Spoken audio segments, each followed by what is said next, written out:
of the NESN Nation. Here we go. Boston has entered the chat. Good morning on this June 2nd. It's glorious for a manic Monday, isn't it? Travis Thomas here with my main man, George Balkekji. Where do you get that jingle from? You like that, didn't you? I'm not going to say I like it. Don't put words in my mouth. It interested me. I saw him tap his foot once or twice. I saw it.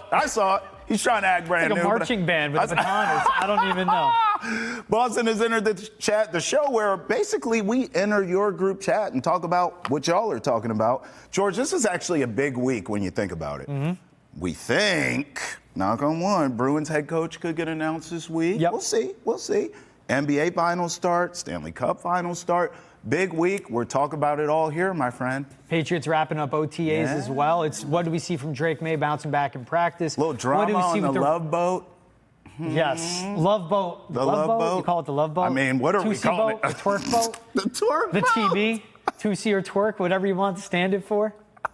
Red Sox hosting the Angels on the road in the Bronx. Yep. Can they take 2 or 3 in those series minimum? Get back on track at about 500. Hey, remember, you can catch a full hour of Boston has entered the chat at 8 a.m. on NESN, 9 a.m. here on NESN Nation. And we always want to hear from you. Email us at chat@nesn.com. Tweet at us using that hashtag NESNChat. Call us 617-790-0928. That's George's favorite thing. He loves hearing your voicemails. People call me idiots most of the time. It's I'm true. all for it. It's true. All for it. Somehow they leave me alone. I don't know. That's a miracle from me. But call us. We want to hear from you. Let's get to what's trending in the world of sports, though. And we'll start with the Sox. They take 2 out of 3 over the Braves over the weekend. Feels good. A series win. Stop the bleeding. They stopped the 5-game losing skid on Friday night. They win this series. We'll take it, George. I think it's bigger of how they won it. Trevor Story's bat woke back up. Yes. Had a terrible month of May, and he said it after the game. Look, I'm putting that behind me. Yes, it's simple as flipping the calendar to the month of June. That helps me a lot. Yep. And we saw everyone on Twitter going crazy. Trevor Story, are we back from a Sedan Rafaela enjoyer? Swear that's not my burner. Story season saying, yeah, we're back to the Rafaela enjoyer.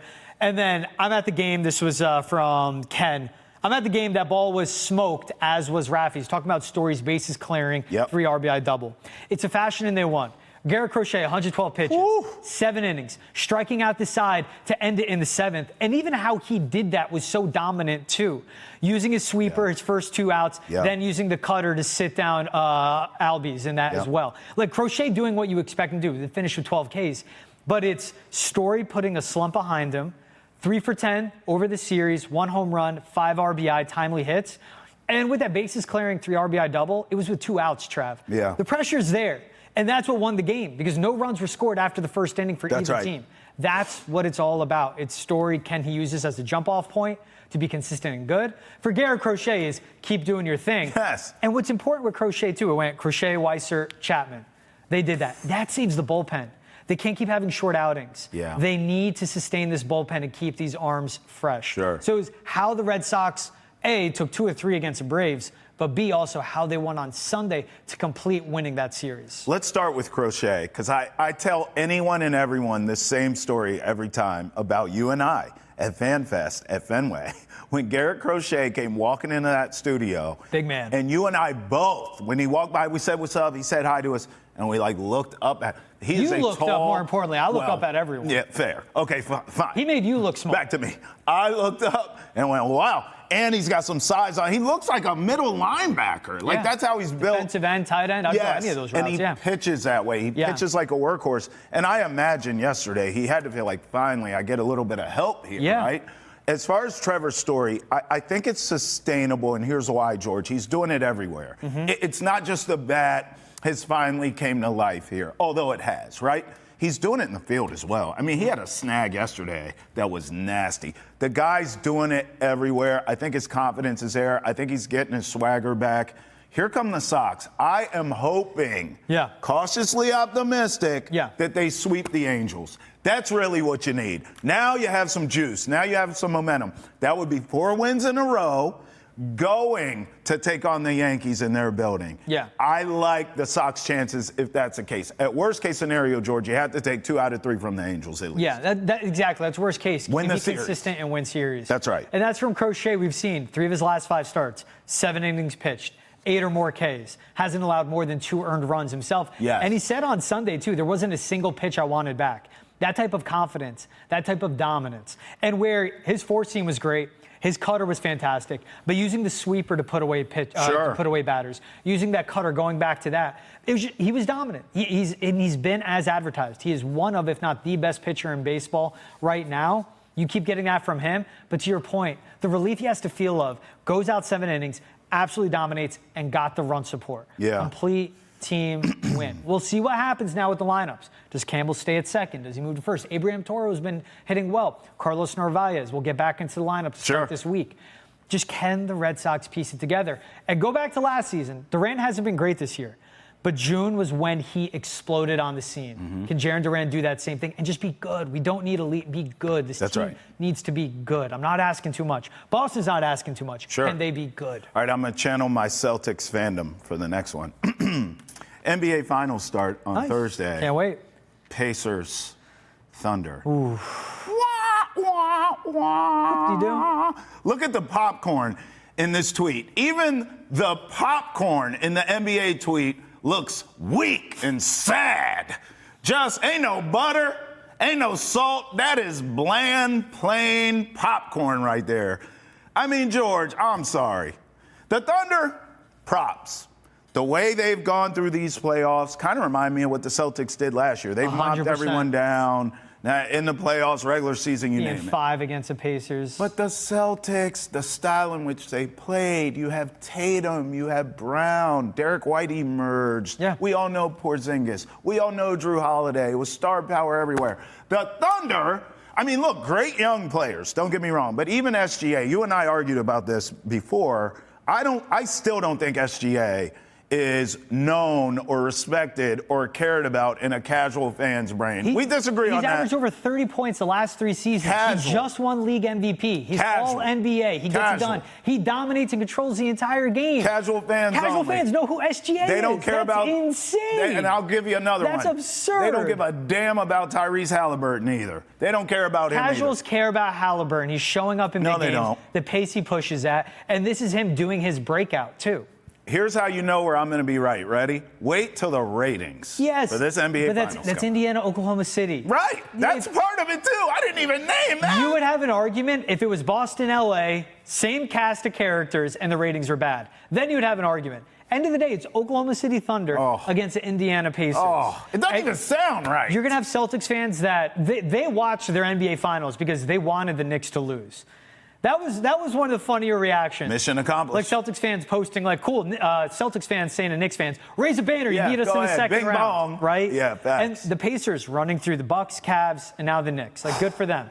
This Thunder team's going to dismantle them. But I can't stand for the slander that SGA casuals don't know who he is. It's if you are a casual of the NBA, it's impossible to miss him or Jay Will. He's a baller. Or exactly. He's a baller. I like him, but I'm a hoops junkie. I don't even care about this finals. I'm going to watch it. I still don't think you're casuals. Know or care. I think as we're watching this unfold, Celtics fans, the Celtics and Joe Mazzulla, especially during the Eastern Conference Finals, they had to be at home sick. Yes, they should sick of themselves. What the Pacers did defensively against Jaylen Brunson. Thank you. Picking him up full court with the guys that they have. And we see guys that aren't known as defenders stepping up. The Celtics have Jaylen Brown, Derek White, Drew Holiday. All guys that should have been fly-papering Jaylen Brunson and shutting him down. Yes. And on the other end, the Pacers playing fast, not falling for just threes, upping the tempo and running the Knicks out of the gym, but picking on Brunson and Cat whenever they're on the floor. Celtics got away from that. It's again living and learning. Absolutely. I don't know how this Eastern Conference Finals would have unfolded because of how banged up the Celtics were, but the Celtics have to be sick because what the Pacers showed you could do against the Knicks, the Celtics did none of that. They were stubborn. The Celtics were stubborn, with and without Jayson Tatum. And I'm talking Game 1 and Game 2. And you know what could have happened. If you take care of the Knicks in Game 1 and Game 2, who knows what the minutes were like for Tatum, and who knows what happens later in the series, and who knows if he even tears his Achilles. That's a fatigue injury. That's your body wearing down. You kept him in 35 minutes, Game 1 and Game 2. Maybe he's around right now and playing in the finals. Did you see this as we get set for the Oil-Panthers rematch in the Stanley Cup Final? Connor McDavid touches the Clarence Cup, and the arena, well, they had a reaction. Let's take a look at this, George. So apparently, I guess they didn't touch this last season, and they didn't win the Stanley Cup. So now Connor McDavid's like, you know what? I'm going to touch this thing. I don't give a damn. Your thoughts on the Stanley Cup Finals? Who do you think wins this? I think it's so tough. The Panthers are so deep.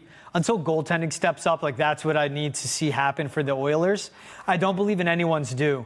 But this Panthers team is just making the run again, and they're relatively healthy. Because when they made it to the Stanley Cup Finals and fell apart, they weren't healthy at that point. But they are healthy again this postseason run. They obviously did the buy-ins at the trade deadline, and they've done it.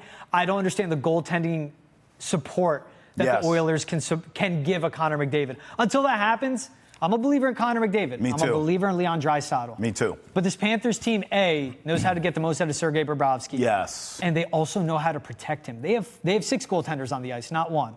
It's a 5 skaters in front of them. Ooh. It's how they forecheck. It's how they keep everything out of the middle and just play along the boards. And they can slow down a guy like Connor McDavid. I love that this is a rematch. And I do love that Connor McDavid said, screw it, I'm touching the trophy. He said, F your tradition. Right. Out of here with that. I like him. I actually think, here it is right here. Don't touch it last year, we didn't win. Touch it this year, hopefully we win. He's doing anything he can to try to get the Oilers a cup. Listen, here's the deal. I think he's going to get it done. I love Brad Marchand as much as all of us, but he's in a Panthers uniform. Look, I'd be happy. Let me say this. I'd be happy for him if he gets another cup. I would. But I can't openly root for that. I'm rooting for Connor McDavid. I think it's bigger and better. You're rooting for a Canadian team. I know. See, that's the tough part. But it's Connor. I'm locking into Connor. I'm locking into Connor McDavid. Kraken. Yeah. If it was the Stars, I'm saying with McDavid on it, you'd be rooting for him. A Canadian team. I know, bro. Canadian. But he's such a great player. You want to see him get a Stanley Cup. And what I'm all about storylines. I know it drives you nuts, but what I don't want is this narrative. Oh, here's this great player. Which would be so dumb with him. It'd be so, but he can't win the big game. Yeah. Is he ever going to win a cup? I watched it in D.C. forever. True. I mean, Ovi lost first round, second round. Bruins knocked him out more than a few times, right? And everyone there, oh, he'll never win it. Oh, he's a great player, great scorer, never win a cup. He got one. And that was pulling teeth to get it, but he got it. Mm-hmm. I want to see McDavid get multiple Stanley Cups. Yeah. He's had a crack at it, came up short. It happens. And we know in hockey, it is the ultimate team sport, right? Mm-hmm. But I do believe McDavid, this time around, George, gets it done. It's also, I mean, with McDavid getting it done, if he would step up in the biggest way. To the point of the narrative, that applies to like an Austin Matthews who disappears in the playoffs. Regular season player, but always disappears. Connor McDavid has shown up for his team. But at the same time, like what I would be watching for with the Brad Marchand, go back to 2011. As a rookie in the regular season, played but wasn't a significant part of the team. Postseason rolls around, 10 goals. Is a guy that was on fire, finished with a shorty as well, so had 11 total goals in that playoff run. Like records as a rookie. He was so significant for them to win that cup. This would be the final punctuation on his already a Hall of Fame resume for Marchand. All right, Stefon Diggs does not lead the league in self-awareness. No. Let's take a look at this IG post from Mr. Diggs. Now, we all know about the love boat. At least you call him Mr. Diggs. My man posts, to the month of May. I appreciate you nonetheless. Gotta stay focused?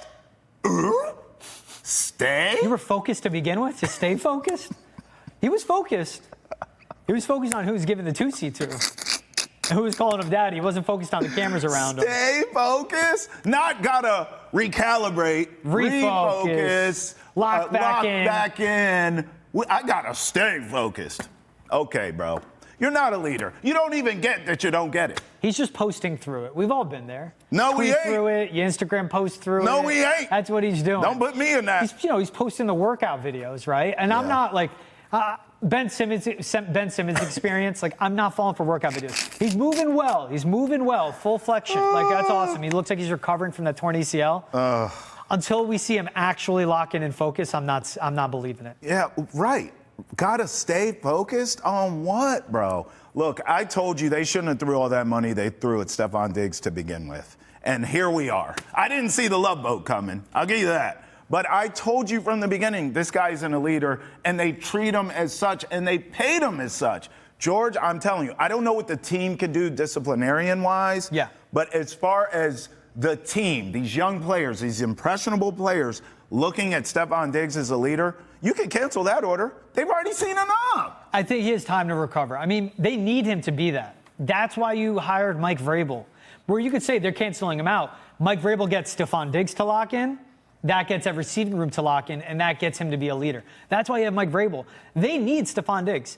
We know there are the talks. We saw Scott Zolak report it on Zolak and Beetle that, hey, I'm hearing that a cut is on the table and it's more than the boat. It's him not being fully bought in. That's right. They need him. Kendrick Bourne, Matt Collins, that can't be the leaders in the receiving room. A rookie Kyle Williams can't be it. You need Stefon Diggs. George and I weigh in on the Celtics trade rumors next. Right here on Boston has entered the chat, so roll with us. And remember, Monday through Friday, we give you all the goods. 8 a.m. on Nesson, 9 a.m. right here on Nesson Nation. Roll with us. We'll be back.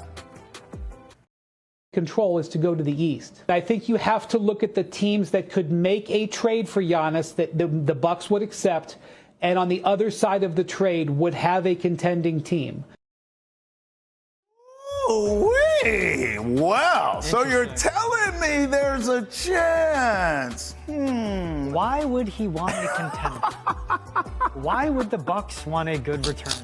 Hey, Windhorst said it later on in that one. Celtics, Knicks. And Brian Windhorst doesn't just say that to say that. When he says something, he's informed. It'd be interesting. Giannis next to Tatum, because if the Bucks want a return that would pay off for them, because they would enter a rebuild, it would have to be a guy that's playing this upcoming season. Jaylen Brown is going to undergo surgery, it seems like. At some point. For his partially torn meniscus, not fully torn. Sure. But then that would make it work. There would have to be another $20 million the Celtics have to shed to bring Giannis in. Right. Because they're above the second apron. Right. I'd bring in the scenario, Giannis next to Jayson Tatum, but that'd be 2 years from now. Yeah, but... Does Giannis want that? Well, if you're Giannis, not yes, but hell yes, you want it. But you have to wait a year, and you're losing a year of your prime. He's already carrying a franchise with less to the postseason. So you want to do it for another year? There's going to be two teams, Celtics, Knicks. You can get Jaylen Brunson now. Oh, you can get Jaylen Brunson now. No. You play next to Jaylen Brunson now. For the Knicks to give up, it's simple. Karl-Anthony Towns, that matches it. They still need to get under the tax threshold. That would be a Josh Hart, Tyler Kolek package. Everyone not named and first-round picks. And Cat, right? No, trade Cat. Okay, you cannot have Brunson, Cat, and Giannis. So Giannis is $54 million. What we're discussing here, just to stay on the same page, is you're asking me Giannis and Tatum, but you're a year away. Yeah. Or if you're Giannis, or Giannis and Brunson right away. Both with the money makes sense. The returns make sense. I'd rather get a Jaylen Brown back than Karl-Anthony Towns. Of course. But Giannis has to be on for this trade. Yeah. And that is he patient to wait for Tatum? Or does he want to do it now? I'm going to shock you here. I think the answer's wait for Tatum. And the reason why is twofold. A, Giannis is already has a franchise on his back, okay? He don't have the Celtics on his back. So if you're Giannis, you're like, I need to carry him for another year. What's the difference? Yeah. I'm doing that where I'm at anyway. I'm just eating cheese curds and drinking spotted cow. I can go to Boston, get the lobster rolls, and it's the Celtics. Yeah. I can get that team to the postseason. I have Brad Stevens. Hello. Yeah. You may... I don't want to start any rumors here, but you may be in a position where you can pick your head coach. Yeah. Okay, if you're Giannis, think about that. So I would absolutely go to Boston. And then I get Jayson Tatum, who's a star that I can work with. Not taking anything away from Jaylen Brunson. Team guy, locker room dude, leader, undersized. Yeah. We saw him get exposed slightly against Tyrese Halliburton. A little bit lanky, long, can shoot, inside-out game. But then you bring that helter-skelter system. Jaylen Brunson looked tired. Yeah. He looked a little slow. Hey, he got exposed on the defensive end. He stayed in foul trouble.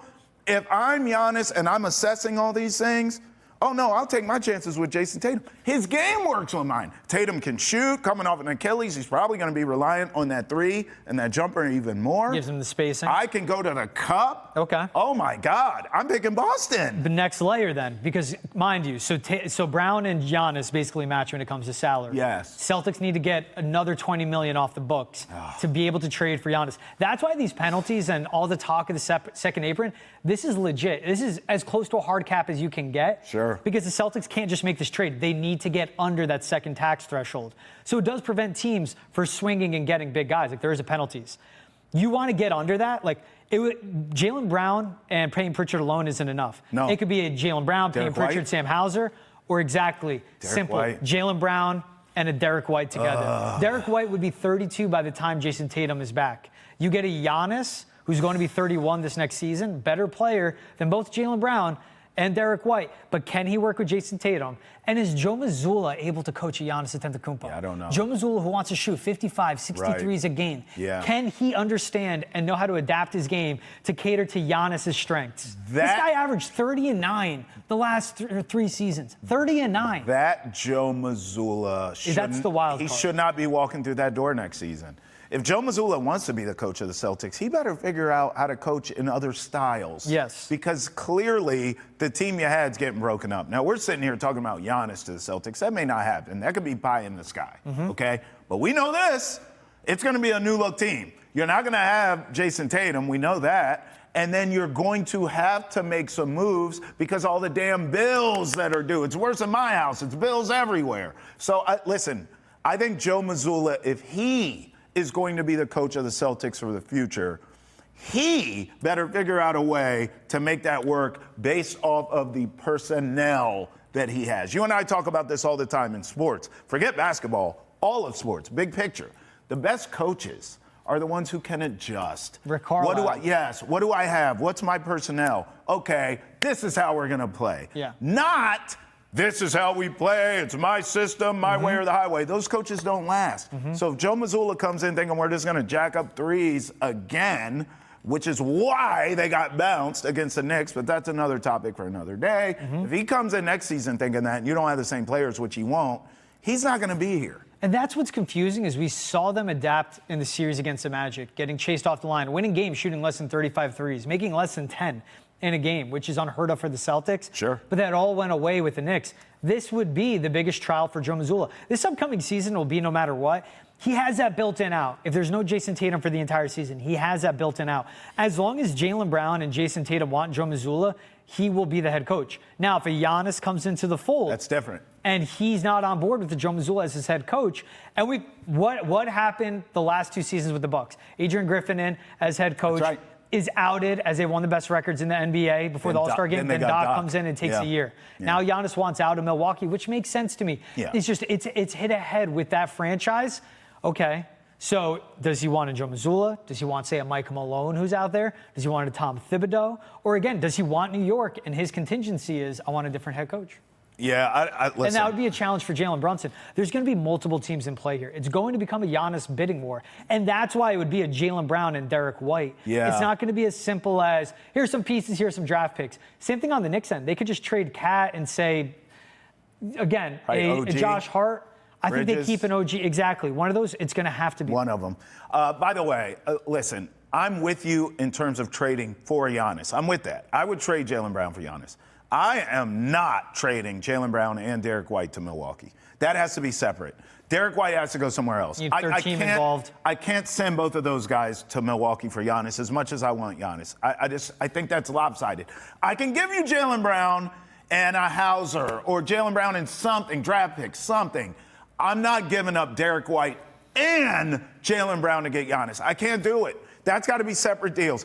I'm not even opposed to trading a Derek White. I'd like to keep him, but I can't send them both to Milwaukee for Giannis. I can't do it. That's, again, if you get in a bidding war and Milwaukee wants to rebuild but have pillar players, those two guys are pillar players. God. It's Giannis. He's a top 5 guy in the league. And again, his resume, 2-time league MVP, NBA champion. What is he, 7-time first-team All-NBA, averaged 30 points, 9 rebounds on 55% shooting the last 3 seasons. Yeah. Carries teams. They know his worth. You could say that price is too rich for you, Jaylen Brown and Derek White. You would do it. The Bucks would say, okay, and they'd pick up the phone Would and call you do the it? Knicks. I call you GM George. I would move Jaylen Brown and Derek White for Giannis Antetokounmpo.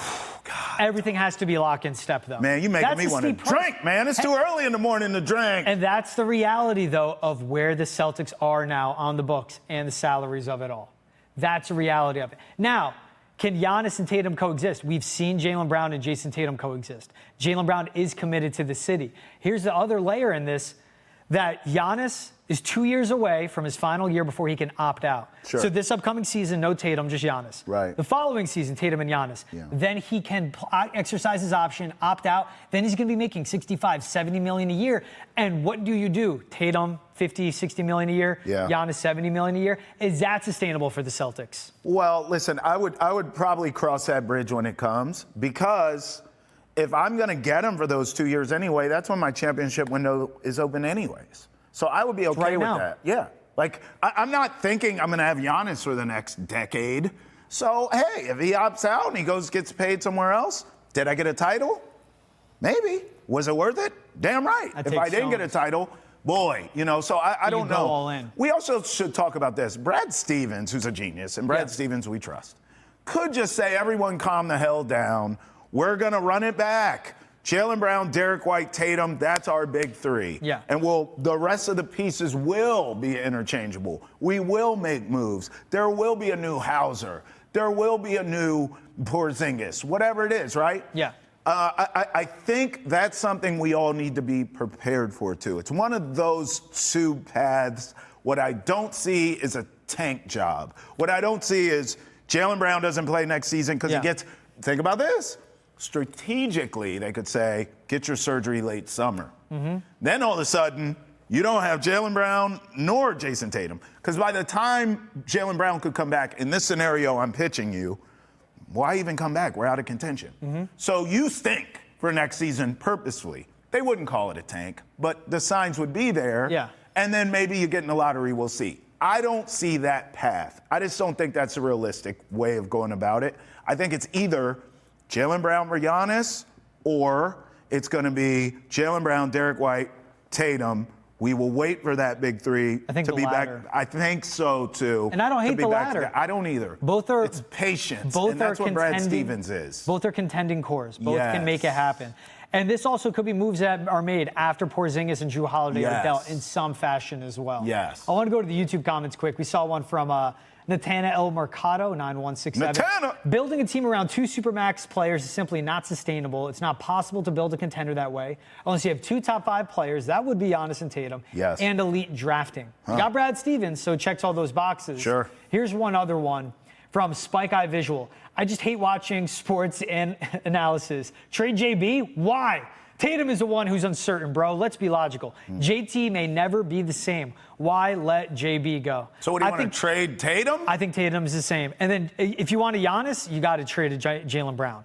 That's what the realities are. Because Tatum is going to miss his upcoming season. That's what this YouTube comment I wouldn't suggesting. trade Tatum because I don't think he'll be the same. He will be. I think he can recover from this. Yeah. He just doesn't. He's athletic, but he doesn't rely on his athleticism. He's not above the rim. Exactly. Right? Like, he can get there, but he doesn't rely on it. This is my point of Tatum and Giannis work together. Because Giannis is attacking the rim.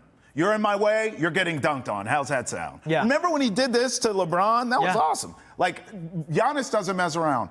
So you have Giannis attacking the rim, doing all the things he does, and then you have Tatum shooting. I think it works. Here's the last one. Truth Hurts 58. Jaylen Brown's not a max player, Chief. Package Jaylen and Jrue and reboot. Let KP and DY hold it down until Tatum gets back. Brown has to go, or this team is going nowhere for another decade. He's blaming Jaylen Brown for all the problems? Yeah, that's all cap. Also, KP hold it down. We don't know what's happening with him health-wise. I hope he's okay. And they have maximized his value. He helped them get to the point of being the #1 seed. He helped them in the playoffs before he went down. He helped them in one game in the NBA Finals. Played sparingly. Making a lot of money. He's over 30, always injured. KP's gone. We have more. Boston has entered the chat. When we come back, don't go anywhere. You know we got all the business. Keep it locked with us.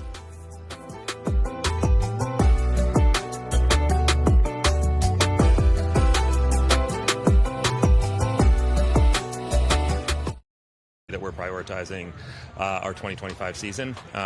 You try to lean on the goals and process that you think about in the off season when the noise isn't quite so loud, but I think you also have to be willing to react to the situation that you have right now. And it's impossible to ignore the performance that he's had in AAA, and how that is kind of lining up with our struggles here in the big league level. But we are also trying to be mindful of the environment that we put him in, what he still has to work on, what the pressure and the demands would be, and you try to make the best decision you can from there. Okay, Red Sox fans, we can all breathe on that one. That's good news. It's not yet, but it's coming soon. Roman Anthony will be injected into this lineup at some point, George. Yeah. And if the team's playing better, that could be like the secret weapon getting injected into the lineup here. Travis, Thomas George Balkekji here on Boston has entered the chat. the words of Craig Breslow, Roman Anthony's coming soon, brah. I wouldn't say soon. I think they want it to be a situation where if he comes up, he's going to play every day. They want him to keep getting those major league at-bats. It's just how does he slot into this outfield where Wilyer Abreu, Ceddanne Rafaela, and Jarren Duran, you're set, either defensively or with their bat they've been producing. What stuck out to me was be mindful of the environment we put him in. So that's where I know the tradition in Major League Baseball is having rookies debut on the road because it allows them to get situated at the Major League level, figure out the day-to-day on the road away from the pressure of being at home. Their next road series is in the Bronx. With the way this Red Sox team has been playing, that's a difficult environment. I think they basically don't want a Jackson Holiday, Roman Anthony. Bring him up too soon, mess with his confidence a little, and he has to go back and down develop at AAA. Now, he said it's impossible to ignore how he's been producing. I mean, his bat's been terrific, and that's what the Red Sox need. At the end of the day, baseball is scoring runs and preventing them, and that's mainly pitching and hitting. Everything you pointed out made sense. It is, though, how does everything slot out? Now, he said it like, we had our plan preseason. We want to lean on that, but have to adapt to the current situation. That's what happened with the Marcelo Meyer. Because if Bregman goes down, you have to bring Meyer up. If Bregman wasn't injured, I believe both of them would still be down to AAA. Yeah. Teams winning, the noise would be less. It's a day-to-day, and in a way with this Red Sox team, it is series to series. Took 2 or 3 against the Braves. Yes. What are they going to do against the Angels, who they should sweep, or at least take 2 or 3? They should. What do you do on the road in the Bronx at the Yankees, at a team that is coming off a big win to end their series against the Dodgers? It's a lot of moving parts. To your part, though, that Breslow is saying, I'm not ignoring his production. Yeah. We understand the situation. Sound optimistic. And he's someone that needs major league at-bats. Yes. It is the now versus the future. Yeah. It is short-term versus long-term. Yeah. And even Alex Cora spoke as well. He said, look, it's tough to find the balance, but I have to of developing the guys, winning games, and he knows when you mess up in AAA compared to when you mess up at the major league level, it's different with the repercussions. AAA, you're a coach, you talk to them on the side, no one cares. Right. It's not about, you don't care about the Woo Sox record, you care about developing. Major league level, the record matters. Facts.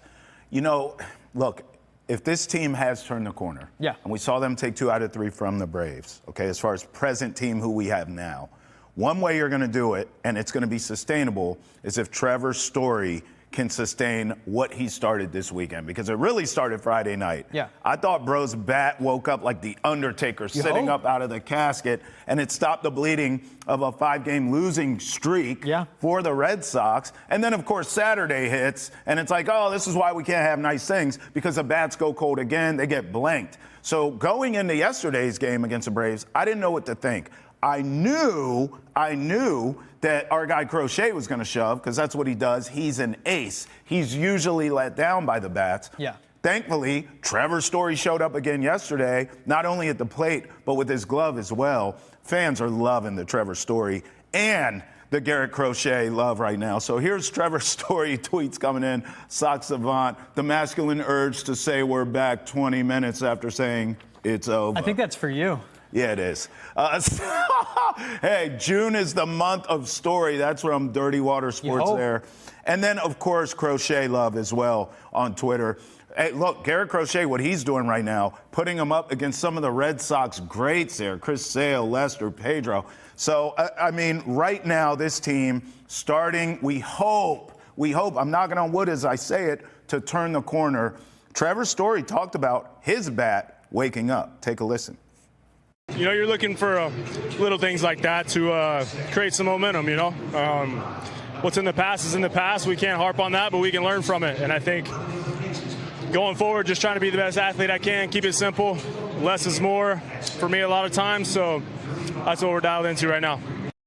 Now, George, I know June has only been here for 5 minutes, but Bro has 5 RBI already. So already June is being better to Trevor Story. Thank God. And for him to point out the past is the past. That's in a month of May. He bat 158 with a 432 OPS. Like, both are awful numbers, and he knows that. He addresses that. Like, Jemai Webster asked him straight up, May was tough, is as simple as flipping the calendar, and that's what he had to say. What jumped out to me more was that he struck out 35 times in May. He had just 15 hits and drew 4 walks. Like, those numbers, that ratio cannot work at the major league level. No. Now, in the weekend series against the Braves straight up, he hit 3 for 10, had a home run and 5 RBI. What was big was in the moment in the first inning, bases loaded, 2 outs, Trevor Story comes up. And that's what, and at bat, you stop and watch in any situation, but you're more particular with Trevor Story. What does he do here? Because if he strikes out swinging, he could just go deeper into his slump. Nails the ball, is literally a couple feet away from being a grand slam, just hammers it out to dead center field in Atlanta. That's a response you want. It's not just his timing. It's not just him getting a hit. It's him hitting the ball well and showing up with a big hit. Bases clearing, 3 RBI double, and it ends up being a 3-1 win. Him and Garrett Crochet were the difference makers on Sunday. For him to say, hey, maybe it's just flipping the page, get to a fresh start, be in June, that's what you want. It's just, can it be consistent? Not streaky. You need to be consistent. He just needs to be a good 6-7 hitter. I'm talking 750 OPS and averaging 270 and just being timely with his hits, but getting on base. That's what you want from a guy in his spot. Very good defensively. He showed up there as well. You need him to be productive as a veteran bat, a professional hitter, a guy that can really help the back end of the lineup. Bro, I'm hearing you describe that, and I'm actually hearkening back to when Trevor Story was signed. That was my first season here with the Sox. Yeah. And I remember the same really verbiage that they had for Alex Bregman, which Trevor Story's bat, his glove, his leadership. The only difference is Bregman was a champion, and we watched him do it on the biggest stages. We never saw that with Trevor Story. But a lot of the same things they were saying about Bregman, they were saying back then about Trevor Story, what the Red Sox were getting. So now maybe that's starting to come to fruition if he has turned it around, because we saw flashes this weekend. Mm-hmm. Is it sustainable? Can he be consistent? Is this just the beginning? He's getting hot, but it's going to carry over for the rest of the season. We certainly hope so. But these are the attributes we were talking about from the beginning when this signing happened. Bat, glove, leadership. Can you give it to us? Mm-hmm. If it's happening now, this team needs it in the worst way. The timing couldn't be better, George. Yeah, if this is what kickstarts him to have a productive June, again, I don't need elite. I need productive. That's right. And it's the same thing you can say in what you need from a Jaylen Durant. He had a slow start just like last season, and then all of a sudden we saw in June his OPS balloon literally to 1,000. Mm-hmm. But as a guy that hit just 260 this past month of May, a sub-700 OPS, right now you're seeing a good defender with speed on the bags. If you want him to be your leadoff hitter, that needs to be a good bat. If Jaylen Durant repeats last season, like, the Red Sox hit the lottery. That's a 5-tool player that was one of the best in baseball, an All-Star Game MVP. But can he just be good, consistently good? Again, that's what this whole team needs to be. They have the pieces. If they're consistently good, they'll win more games than they lose, simple as that. But then they have the guys that, when they tap into their potential, when they get hot, what a Trevor Story is capable of, what a Jaylen Durant is capable of, what a Garrett Crochet can do start to start, that's what puts them over to the top. It's, again, can they be consistent? That's a big thing. I like the comments we got on Instagram, too. We put out, when we were talking about how does Roman Anthony slot in, we were talking about shifting lineups. Here's from our guy, J Pork Official. I like the idea, but I'm not sure about taking Story out of the lineup. He was proven right this weekend. He's clearly in a slump, but he's a Gold Glove shortstop. Instead, I'd slide Christian Campbell to first, since he's willing to learn any position, Rafaela to second, Durant to center, Roman Anthony to left. I'm confident Story will figure it out. Maybe he figured it out this past weekend. And then there is that layer, too, that Cora wanted Abraham Toro at first on Sunday because he wanted his bat in lineup, keeps Christian Campbell at second. Okay, this is the touch and go that we're seeing from the Red Sox, where this is basically a break glass in case of emergency. Costas is done for the season. Bregman's done for a substantial amount of time. There were the talks, Christian Campbell at first base on Sunday, and then it didn't happen. If it works and it translates to wins, keep him at second, keep Toro at first. There has to be that adaptability. That's what we have to watch for in this. And Trevor Story is another key piece. If his bat can produce, cool. You don't have to move a Gold Glover out of short. You don't have to move him around the lineup. But if his bat can't show up and he can't be consistent, then that is, what do you do? Who do you shift around? Who do you put where? Because Meyer right now is playing out of position at third. Does he go to short? And what the lineup can be. But this was big for Trevor Story just to start June. Okay, I need to see it 2 weeks, 3 weeks, 4 weeks. You brought up Alex Cora, and it's a great point, too, because so much talk going into the weekend was about Christian Campbell. He's going to make his debut at first base on Sunday against the Braves. It didn't happen. Cora deserves credit. We banged on him the last few weeks for everything under the sun, but when he does the things the right way that we see the payoff, we don't say anything. We're quiet as field mouse. No, he didn't go Campbell at first. He stuck with Toro's bat. It was the right move. Yeah. Everyone was banging, well, you got to do something with Trevor Story. He's not giving you anything. Cora said, no, wait a second. Yeah. Okay, I know this guy's going to figure it out. We believe in him. It looks as though Story has. Okay, so we can't have it both ways here. How about Rafi? I mean, we banged on Rafi. You need to play first. Go back to third. You need to do all this. Cora says no. He's settled in at DH. He's swinging the bat well. Leave him be. We're going to just let Rafi cook. And he's cooking. Yeah. I think Alex Cora deserves some credit in this, too. If we're going to bang on him when things aren't going right, I'm not saying the sky still isn't falling, okay? It's one series, one win yesterday here. You still have to keep chopping wood and carrying water if you're the Red Sox. But at the same time, Alex Cora does deserve some credit. Yeah, and even Craig Breslow, what he also said, too, was asked about Devers playing third after the Bregman injury. And he said, I recognize there's a balance of needing to do what we need for what's best for the team, but trying to provide some stability. Craig Breslow went to Rafael Devers, talked about moving to first. He was not afraid to have that difficult conversation. Yes. But that also shows, after everything that happened in Kansas City, Craig Breslow adapting as the season goes on. Hey, you know what? Yeah, it would be great to put him back at third, but we want stability. And right now, the one good bat we have is the best DH in baseball right now, and that's Rafael Devers. Yes. That's what he's saying with stability. Could I talk to him about playing third? You know what? We have Marcelo Meyer at third, who's made good plays with his glove, as we saw over the weekend. Yes, he has. Let him get his major league at-bats. Again, if Story produces at short, you keep him there, you keep Meyer at third, and then you keep Devers at DH. That is what they're walking with day to day. And he says it too, and we heard Breslow, and I agree with you on what you're pointing out on Cora, is that, yeah, they have the plan. Hey, Christian Campbell will likely play first in Atlanta. Then he saw as he was shaking out. He saw Abraham Toro's bat, and he goes, you know what? No, let's keep him at second. That's right. Because also at the same time, let's recognize that should be big for Christian Campbell's development. Keep him at second. Helps him get out of that slump. He made that awful throw in Milwaukee. Well, maybe that's because that's a guy that's been drilling at first, hasn't been playing second every day, dealing with his bat. Let him have stability. Let him have clarity. Let him stick at second. It's so tender, and it's day to day. You want to see Alex Cora and Craig Breslow have their arms around the situation under control, and it's game by game. I'm not going to overload what one weekend performance is. Again, I need to see it for a month, but they're showing they're adapting where they're not going to overreact, but they're also not just going to stick to a plan because they said they'll do it. They are adapting day to day. One thing I think we both can agree on is you must win the series against the Angels. A sweep would be fantastic. 2 or 3. But you have to take 2 or 3. Yeah. This again, going back into time, this is that Orioles series all over again. You can't have the same showing that you did against the O's. You have to pummel this team and get some real momentum. All right, still to come here on Boston has entered the chat.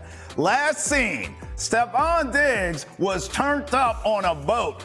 But did that party potentially cost him his job? We'll discuss it next right here on Boston has entered the chat. And remember, get the latest up-to-date live. We've got Boston sports headlines along with your daily dose of trending sports and social topics every weekday on Boston has entered the chat. Catch us live at 8 a.m. on Nesson, 9 a.m. on Nesson Nation.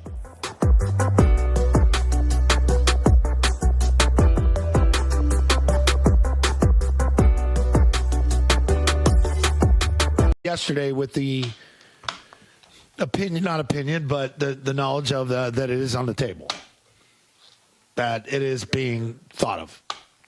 And it's not just the boat. It's not just the boat. There's some other things that I've heard. That's all. That puts some things in question. Are you all in? Are you all in here? Wow, it's getting spooky. Scott Zolak on the hub, talking Stefon Diggs. Yeah, man. May get cut, and it's not just the boat. There's some other things. Are you all in? Are you locked in? Travis Thomas, George Balkekji, we're locked in for you here on Boston has entered the chat. George, you hear that? Stefon Diggs gonna get cut, bro? Question mark? ... You can't mention culture every other word in New England and tolerate someone that's not all in, that's one of your highest paid players in the locker room, and someone that is the leader in the wide receiving room.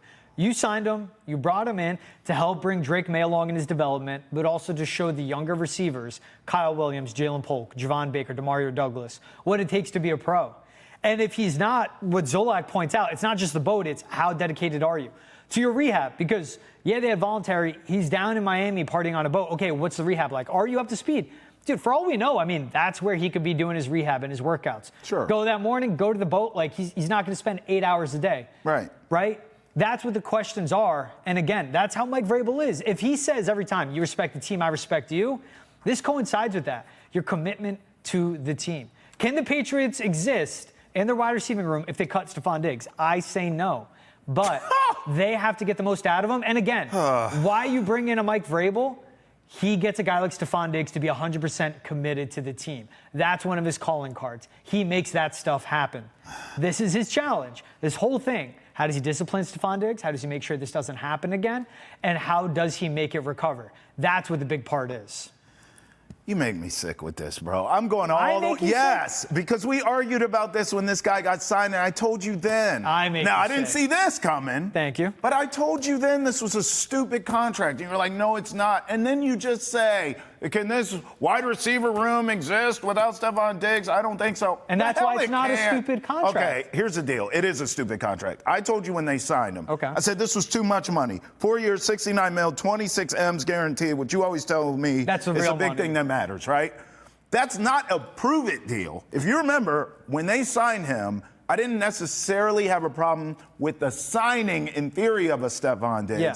I had a problem with the money, honey, because I think at this stage of his career, you're not in your prime. The numbers suggest that. Look at his numbers. He's not in his prime. He's on the back end of that, if there's any prime left, by the way. Then you go to Houston, which is a team that's close. They need, in theory, a Stefon Diggs to get over the hump. He goes there. He's all right, but he's not. He doesn't get him over any hump. He gets hurt. Look, this is not the best place for Stefon Diggs, truthfully, and I told you this back then, too, was to go back to Houston. They still have issues at wide receiver in terms of injuries. Go back there, rehab, come back healthy, and show you can help C.J. Stroud go to the next level. Now, eventually he comes to New England because they paid him. Yeah. I don't even think Stefon Diggs had a robust market. All off season, you and I went back and forth about T. Higgins, who never hit the market. Yep. DK Metcalf, who was traded. All these guys. I even remember talking about Chris Godwin, who's probably a little bit closer to a Stefon Diggs in terms of production and also coming off an injury. But Chris Godwin, throughout his career, has shown to be a leader. Yeah. Stefon Diggs has never shown that. I don't know what New England was thinking from the beginning. I did not see the boat. I'll give you that. I didn't see the love boat. But I thought, this guy's never shown he can be a leader. He's shown us theatrics on the sideline. He's shown us diva wide receiver behavior. Why are you giving him this money like he's going to come in and be a leader when he has never shown you that, and his production doesn't match up to what it did when he was in his prime? Now insert the love boat. I do not think Stefon Diggs will get cut, my gut. But I do think the damage has already been done. You're not the leader. Drake May, Will Campbell, all these young players who are so impressionable in that wide receiver room you brought up, which stinks, with or without him. No one's looking at you as the leader. You're the OG. We'll see if you can still be productive like you used to be, but you're not a leader. The damage is already done. If I'm the Patriots, I probably touch those pockets. I'll find him. I think he's probably already been cussed out by Vrabel. Maybe I run that back, cuss him out again. But you're not the leader. I don't think the league's going to get involved here. I don't think there'll be any can't prove anything. Exactly. There'll be no Patriots can't prove legalities. There's no charges pressed. Like, he could pee in a cup. It could still be clean. That doesn't matter. I think you fine him, slap him on the wrist. But the damage has already been done. You are not a leader. You can't fine him. NFLPA will step in and be like, what are you fining him for? Missing voluntary OTAs? He has the contract incentives, like a $200,000 bonus if he hits his workout incentives this offseason. $12 million signing bonus off the top. Again, you pointed out what the actual guaranteed money is. That's the important money when it comes to all of these contracts. He could still be the leader because we are talking about this at the end of May. He has all of June, July, and August to recover from it. I mean, the comical thing is him posting on Instagram to the month of May. Thank you. I love you. Do we have that post? This guy. What was the caption? To the month of May, I appreciate you nonetheless. Gotta stay focused. There it is right there. Gotta stay focused. I appreciate you nonetheless because of how it ended. Yeah, and part of staying focused is being focused on what cameras are around you, what cell phones are around you. He can still just be the leader because the Patriots cannot afford to cut him. They need to make this work. And it's not just money-wise. It is the roster construction they have. Because no Stefon Diggs in this wide receiving room. Okay, you have 30-year-old Kendrick Bourne. You have 32-year-old Matt Collins. Gross. You have Kyle Williams, who's a rookie. Gross. He's not gross. Well, we don't know. Thank you. Possibly gross. All right, but here, you have Jalen Polk, year 2. Awful. awful. That's fine. Javon Baker, year 2. Stinky. That's fine. DeMario Douglas. I like Could him. be okay. He's all right. And then you have Efton Chisholm, who's an undrafted free agent. Exactly. That's a lot you're banking on. They brought him in because Kendrick Bourne did speak out after their trip to London. Guys aren't treating their body right, dieting, getting to their hotel room. They're out partying the night before. But it fell in deaf ears because in a way it's like, all right, you're Kendrick Bourne. Who are you?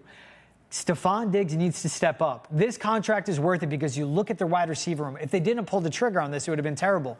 Chris Godwin said, I'm good. I'm going to stay in Tampa. They were able to negotiate with him. He's coming off a worse injury than what Diggs is dealing with. They never got to the table with the T. Higgins. They were never able to get there. They chose to sign him. They talked about being more thorough in their offseason. This is the test of Mike Vrabel. It's a good contract because I'm betting on Mike Vrabel to do his job. I'm betting on Stefon Diggs to be a professional. All the talk of diva wide receiver behavior, this isn't diva wide receiver behavior. And also, he's not the only guy that does this stuff. He's just the guy that was dumb enough to get caught and letting it being posted on social media. No cameras there. We don't know about any of this. And he's just absent for OTAs. Who cares? He needs to lock in. Like you said, got to stay focused. He needs to get focused. He needs to get Cardi B to stay focused, too, because that's someone that put him in this situation. It's a lot of moving parts. Hey, this is the state of the Patriots. This is the state of the Patriots. When you win 4 games each of the last 2 seasons, your head coach and his draft malpractice, former head coach and Bill Belichick and GM, and his draft malpractice, ran this entire roster construction into the ground. This is what you deal with now. You hire Mike Vrabel. Part of why you hire him is to get a Stefon Diggs in line. Gotta stay focused is what's sending me on this post. Because if he had said, need to refocus or time to lock in, I could get behind it. You're never Stay focused. People that don't get it, don't get that they don't get it. That's Stefon Diggs. Yeah. That ain't a leader, baby. Hey, thanks for watching. We always appreciate you rolling with us here on Boston Has Entered the Chat. Nessa Nation, stay locked. And remember, get the latest up-to-date live. We've got Boston Sports Headlines, along with your daily dose of trending sports and social topics every weekday on Boston Has Entered the Chat. Catch us live at 8 a.m. on Nessa and 9 a.m. on Nessa Nation. That's every Monday through Friday.